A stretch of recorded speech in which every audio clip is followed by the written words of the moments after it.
마태복음 23장 29절에서 39절, 저희 동네에 안녕하세요 라고 하는 별명을 가진 분이 있습니다. 만나는 사람에게 살갑게 안녕하세요 인사를 하죠.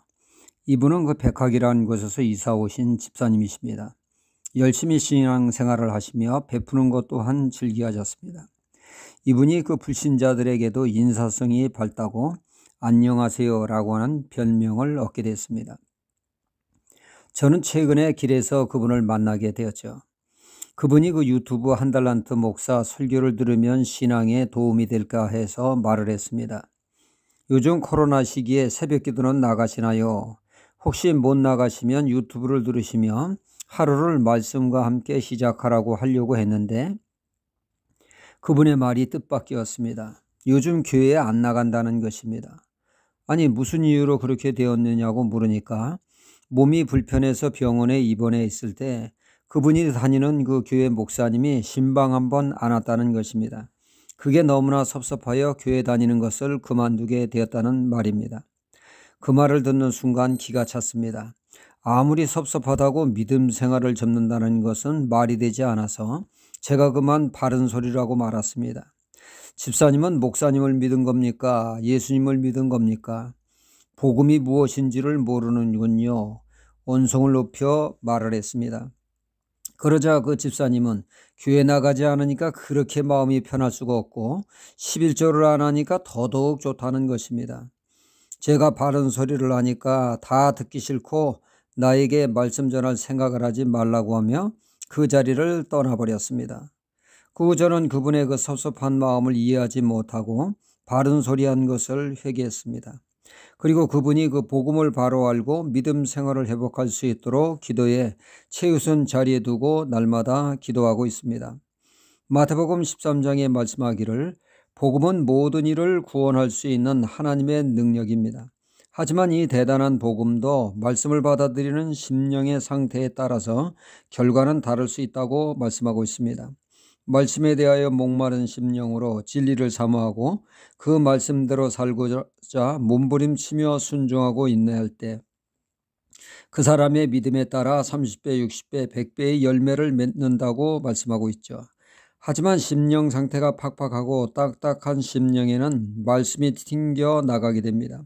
교만한 자가 그러하고 세상적 것을 추구할 때 그러하다는 말씀이죠.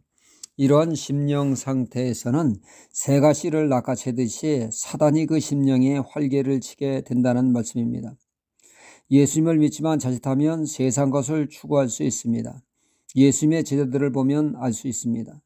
그들은 주님의 부르심에 그들의 가정과 부모, 생업을 뒤로하고 오직 주님의 제자로 올인하게 됩니다. 쉽지 않은 결단을 한 사람들입니다. 날이 갈수록 주님의 인기가 급상승하자 어느덧 제자들의 마음에 원님 덕분에 나팔불자는 생각이 자리 잡게 되었죠. 주님 덕에 출세 한번 해보자고 하는 세상적인 생각이 그들을 사로잡았습니다. 그런 그들에게 주님은 십자가의 죽으심과 부활에 말씀하실 때 영혼 구원보다는 자신의 출세가 더 소중했던 베드로는 예수님을 꾸짖으며 절대로 그런 일이 일어나서는 안 된다고 복음을 대적하는 말에 주님은 마태복음 16장 23절에 베드로에게 이르시되 사단아 내 뒤로 물러가라. 졸지에 베드로는 마귀 취급당하고 말았습니다.